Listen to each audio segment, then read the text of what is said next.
Hi everyone, I'm Sin from Art Science Museum in Singapore. Thank you for making time to join us in Hope from Chaos Conversations, a series of talks accompanying the exhibition Hope from Chaos, Pandemic Reflections.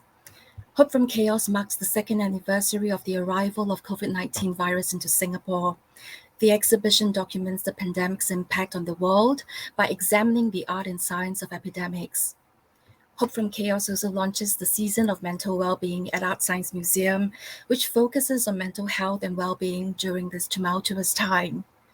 The introductory chapter by the Smithsonian Institution contextualizes the coronavirus pandemic and offers a framework for understanding the connectedness of human, animal, and environmental health. The exhibition then continues with an intimate look into the stories of artists Luke Jerram, Tao Fei, Heman Chong, Nonzuzo Zekwa, Pierre Lariche, Iveta Sun Yong Kang, and Eun Vivian Lee, who share deeply personal insights into their lives and work as they navigated through COVID-19. Shown alongside the artworks are also prototypes developed by material scientists from Nanyang Technological University, Singapore, such as the newly developed nanotech mask, which aim to make an impact towards the fight against the spread of COVID-19. We're thrilled to be joined by UK-based artist Luke Jerram, whose multidisciplinary practice involves the creation of sculptures, installations, and live arts projects that have excited and inspired people around the globe. Since 2004, Luke Jerram has been creating intensively researched glassworks derived from the microbiological structure of bacteria and viruses. They form his Glass Microbiology series of artworks, which have been used to help visualize and communicate the science of the pandemic. Two of his recent glassworks in the series, Coronavirus COVID-19 and Oxford AstraZeneca Vaccine, are presented for the first time in Asia at Art Science Museum's Hope from Chaos exhibition.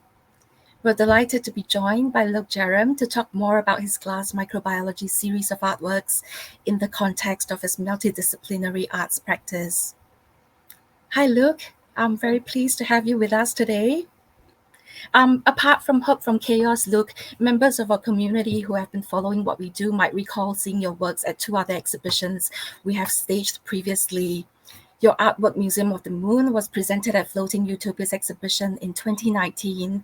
So this is an installation of the moon that measures 6 meters in diameter, with each centimeter of the sculpture representing 5 kilometers of the moon's surface, and it features detailed NASA imagery of the lunar surface.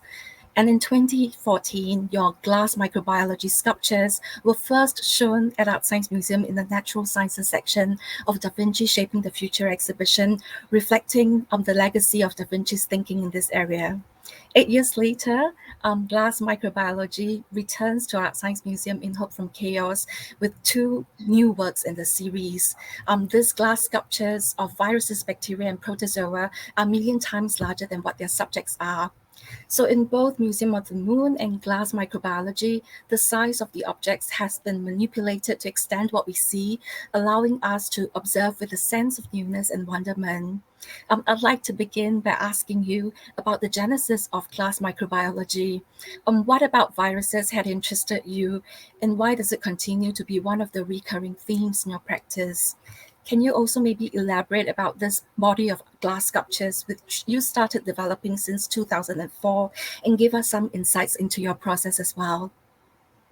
Yeah, so I'm here actually in Bristol in the UK, so it's a delight to be talking with you today. Thank you very much for inviting me along. Yeah, I've been working now as an artist for about 25 years. I'm actually slightly colourblind, so that colour blindness means firstly my paintings are pretty bad, but also that it's given me a natural interest in visual perception and thinking about the processes of how we see. And yeah, I think it was back in 2004. I was going through a newspaper and reading about, I think it was the AIDS pandemic at that point. Mm. And I saw images of viruses in newspapers and discovered, actually, just doing a little bit of digging, that well, all the images in the newspaper were these brightly coloured objects. They were brightly coloured, sort of red and scary looking yellow and purple images of viruses. But if you dig a bit deeper, you find out that viruses don't really have any colour. They're actually smaller than the wavelength of light itself. So I made a small transparent object about the size of a cricket ball or a baseball of a HIV sculpture with a local glass blower, just as an experiment, really. And it's led to this quite large body of work that's been produced over a period of many years. So it's and I suppose there's that interest in visual perception that I'm created, and what we're making are three-dimensional, transparent, colorless objects. So it's providing an alternative representation to the colored imagery that we see portrayed to us. So and what's interesting is the photographs of these objects have become part of the language of virology. They get used in medical books and textbooks, and the glass sculptures go into museums around the world. So I think they've been valued both by the arts and the glass community, but also by the scientific community as well. You're very specific and intentional in the way that you use glass to create these works. What were your thoughts about the choice of material? Yeah, I suppose I was kind of keen to work with glass because it's such a beautiful object. I suppose they could have been made in plastic, but somehow you would lose that sense of value and preciousness, I suppose. The nice thing with glass is it's quite hard to predict what you're going to get until an artwork is made. You can kind of get a sense of it, but the object's also very beautiful because they're made in glass. And that beauty, it makes the objects quite attractive. People get drawn to the objects. But then when you realize kind of what they are, you're slightly repelled by them as well. So it creates this tension between the beauty of the objects and then what they represent. I'm interested in that tension and exploring it. You know, behind me here, we've got an image of a glass sculpture of smallpox. And, you know, smallpox has killed more people than any other virus in human history. So it's a pretty nasty thing. And the fact I've got fairy lights around it, I'm not, that's a bit wrong, doesn't it, really? But, you know, it's through medical science that, and through vaccination, that smallpox has been globally eradicated. So, you know, it's something to be celebrated, the fact we're able to see what these things are and then create vaccines to eradicate them. Your artworks, Luke, are powerful, poetic expressions of how artists can interpret science. And in the process of creating Glass Microbiology, I understand that you collaborate with scientific institutions and also virologists to develop new microbes for the series. How do they contribute to your practice? And what can you share about your experience of working with a scientific approach in your creative process? Yeah, so medical institutions often contact me and they're looking for new ways to communicate the research that they're doing. So they might commission a new virus or a piece of microbiology that they want to communicate. And I'd create some drawings based on scientific diagrams. And then those would then be signed off often by the scientists to make sure they're as accurate as they can be. So it's very much done that way, and we're sort of also, we have to create something as scientifically accurate as possible, but that's also within the limits of glass blowing. So sometimes I might design something and my glass team will say, well, this is all well and good, but actually this is going to collapse under the weight of gravity. It just doesn't hold up. So you have to sort of rethink some of these things. Right. And then also the science changes over time. So when the first HIV sculpture was created, scientists didn't really know what was going on. You saw these sort of grainy images through an electron microscope of a virus. And then you'd have a medical sort of diagram, a kind of chemical diagram. And so the understanding was created between those two things about what a virus actually looked like. But that was back in 2004, and science has developed a huge amount. So now we've got a much better understanding of the details of all these viruses, all the kind of proteins on the outside, and how the RNA and the DNA is sort of packed within. All that information is now more available. So I'm having to change my designs over time as well to kind of keep up with the science. So that's quite interesting. You are also a visiting fellow at the Faculty of Health and Applied Sciences at the University of West of England. Have you always been interested in and committed to these forms of engagements with science, and then reflecting them in your practice? Well, I had a place at university to do engineering. I studied maths and physics at school, but I decided to do an art degree instead. But I'm Mm, always been very interested in how the world works. I was a sort of kid who would take apart radios or televisions to see what was going on inside. I think lots of scientists and engineers are like that as well. They're asking these mm, questions. The other thing is, I suppose, it does seem as though all the amazing developments in society are occurring in science, and the application of that science through technology. So it's only fair and sensible for artists to sort of reflect those changes in society and be interested in that as well. Because, yeah, mm. all this change is emerging because of sort of scientific development. So it makes sense for artists to be interested in those things. Um, the macro level idea of the virus being a sort of regulatory agent in a healthy ecosystem can be quite hard for people to square intellectually in a time of so much sickness and death. Is that something you have had to reconcile, especially considering you were diagnosed with H1N1 in the course of that project, and then more recently having tested positive for COVID-19? Yeah, I mean, viruses are part of nature, and all I'm doing is sort of representing them to help kind of communicate the science sometimes. But it's not their fault that they're really pretty. Um, but yeah, I suppose, yeah. So the fact I was diagnosed with swine flu whilst Mm, designing the sculpture for the Wellcome Trust, it did feel very strange to be designing these things and then knowing that the virus sort of was inside my body. I did get a letter from someone suffering from HIV, and it was a very nice letter, and they thanked me for helping them to visualize the sort of the enemy within them, they said, and the potential likely cause of their death. But the fact that they could see what was going on inside their body, they could see what the virus looked like, was really helpful for them. So mm, there is something to be said for that. Um, the latest body of work I've made, yeah, are these coronavirus and the vaccine, and that was quite interesting. It was back at the beginning of the very beginning of the pandemic, I think probably in January, that Duke University over in America, they contacted me about helping to visualize this new strain of SARS, um, this new strain of sort of COVID virus that's just emerged in China. And mm. back then, no one really knew what it was. So I was busy making this new sculpture for them. And by the time the artwork was finished, we'd suddenly realized that actually this is going to be a global pandemic and it's going to have a massive impact across the world. And the artwork turned up in my studio literally about 2 days before the UK lockdown.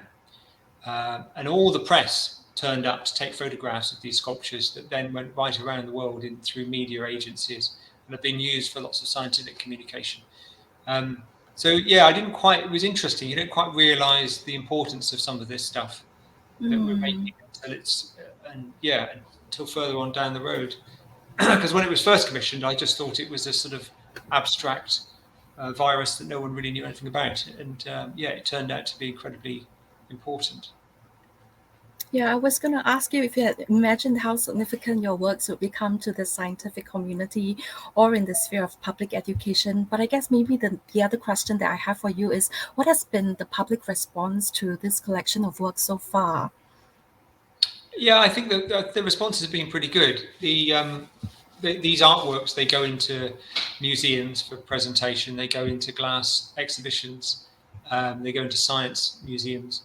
A whole variety of different locations, Mm, and but also they get bought. Yeah, and so with the COVID glass sculptures and the vaccine that we've made, I think we've been selling them and raising money for charity. So we've raised about £50,000 for Medicines Sans Frontières so far, and that's a charity that's working to sort of help communities around the world impacted by the virus. So yeah, I think it's important to sort of have take some responsibility for what I'm doing. and try to make the world a slightly better place. But the public response, there's no one who's got angry about these things, which is interesting. Well, your first subject in the series was HIV, as you mentioned. Then malaria, Ebola, and swine flu were among those preceding COVID-19. In our past 2 years, sort of coping with the COVID-19 virus, it's become quite unsettling to actually think how quaint certain viruses seem now. How have you been thinking about this body of work in the present moment? Has it changed the way that you are considering its development in any way? Well, not really. I mean, I suppose the artwork's developed over maybe 16 years or something like that. But my glass team, they're coming to. One of them's already retired, and the other one is about to retire. So it is a body of work that will come to an end. There's to be able to make these sculptures, they are created through a kind of scientific glass blowing process. So it's the same skills that you need to make distilleries and test tubes and scientific glassware, and they're all made of borosilicate glass. And it seems to be a dying art form, basically. There was a time that a university would have its own glass team in the chemistry labs, designing all the distilleries and glassware. But these days, a lot of it is just factory made, and they bring it in. So there's not many glass blowers doing this kind of work to this level of sophistication in the UK. It seems to be dying out. So I think when my glass team retire, that will be the end of the body of work. But it's been great for them. It's been great for me. They've got their signatures on these artworks, and I do. It's been a really good collaboration. I guess this is a question pertaining to your personal practice. How do you think the series and the pandemic have shaped your work and your role as an artist in this very current moment? Well, when the pandemic hit, I also, I had to sort of do some homeschooling and things like that, which was a real headache. But I also created another artwork called In Memoriam. And In Memoriam is an installation of 120 hospital bed sheets that are converted into sort of 6-meter tall flags. And some of the bed sheets are red and some of them are white, and they create this hospital logo when you see the art installation from above. And we've been touring this artwork as a kind of tribute to all the health workers around the UK, and it's acted as a temporary memorial as well. So we've been taking it to beaches and hilltops and parks around the UK. I think we probably had about 15 or 16 exhibitions, something like that. And it also acts as a venue for events to take place beneath it. So we've had choirs performing and poetry readings and recitals and things like that. So I think I think when the pandemic hit, we all had to do what we could to try to support the community in some way. And I'm trained as an artist to create touring artwork, so that's kind of what I did. But yeah, interestingly, there were lots of inquiries and to present this In Memoriam artwork over the last few years, but no one's interested in the UK anymore. Everyone's sort of moved on, and it's an interesting phenomenon. But yeah, I suppose I'm proud of the work that I did over the pandemic. I tried to do my best to try to we raised some money for charity, and we've got this other piece, and these other artworks have been touring as well. It was nice to be able to stop, sort of get off the treadmill a little bit, and have slightly more time to think during the pandemic. I think in 2019 I had 120 exhibitions in about 35 countries around the world. So it was a bit ridiculous, really. It was quite nice to sort of stop that for a bit. But again, things have built up again, and I think we've had over 100 exhibitions this year booked in, so it's a bit crazy. I guess my last set of questions look back to Hope from Chaos in the aspect of the show that explores rituals of care. How are you looking after yourself, Luke, and what has been a source of comfort for you during this period? Looking after myself. Well, I cycle to work every day. I mean, that helps. Although I've got teenage children, and that's really tough. Having teenage children in the pandemic has been really difficult. I think they've been hit particularly hard, children, during the pandemic. So that's been quite difficult. And yeah, I suppose it's just about creating a work-life balance as well and keeping things interesting. Excuse me. Yeah. I'm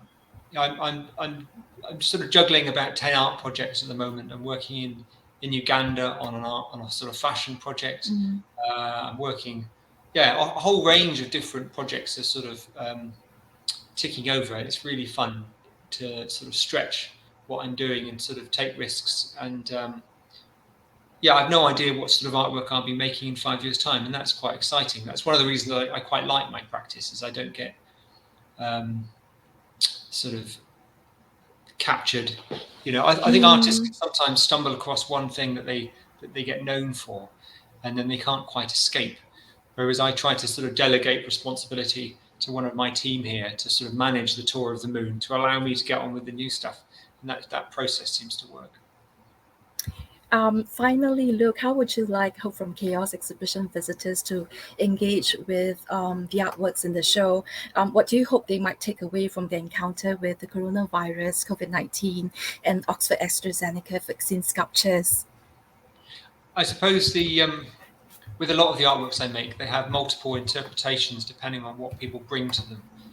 So if you're a virologist or a scientist, you're going to be interested in the details of these viruses. Whereas if you're interested in craft, you'll be interested in the process, in the making of it. If you've lost a loved one due to the pandemic, to see one of these viruses up close will have a significant impact, I should think, on you emotionally. But then somehow to see the vaccine next to it gives an element of hope, and that's a good way to end, I suppose.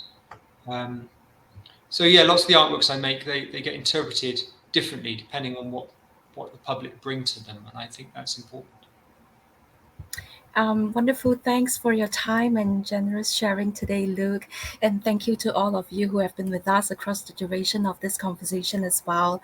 Our other online talks in the Hope from Chaos conversation series feature artist Tao Fei and Professor Lam Ying Ming from NTU Singapore. In the published conversation with Prof. Lam, she spoke about the scientific innovation that's driven by the pandemic through the work of NTU scientists, and also highlighted sustainability-driven innovation in material science, which draws on her research. And the upcoming talk by Beijing-based artist Tao Fei will look at her work Out of Instability, created while she was in lockdown with her family in Singapore. While reflecting on the limitations the pandemic has imposed on our day-to-day lives, we will also be discussing with Tao Fei the role of art, creativity, and making as one of healing, soothing, and promoting optimism in times of difficulties. We hope you get a chance to visit Hope from Chaos Pandemic Reflections at Art Science Museum, which is extended until the 7th of August, and encounter Luke Jerram's mesmerizing glass sculptures created in tribute to the global scientific and medical efforts to combat the pandemic. Please also join us in the accompanying programs if you're able to, including the guided tours, which are led by our wonderful education team. This past 2 years have truly called for new ways of being in the world, thinking of the relationships we hold with one another in their multiplicity.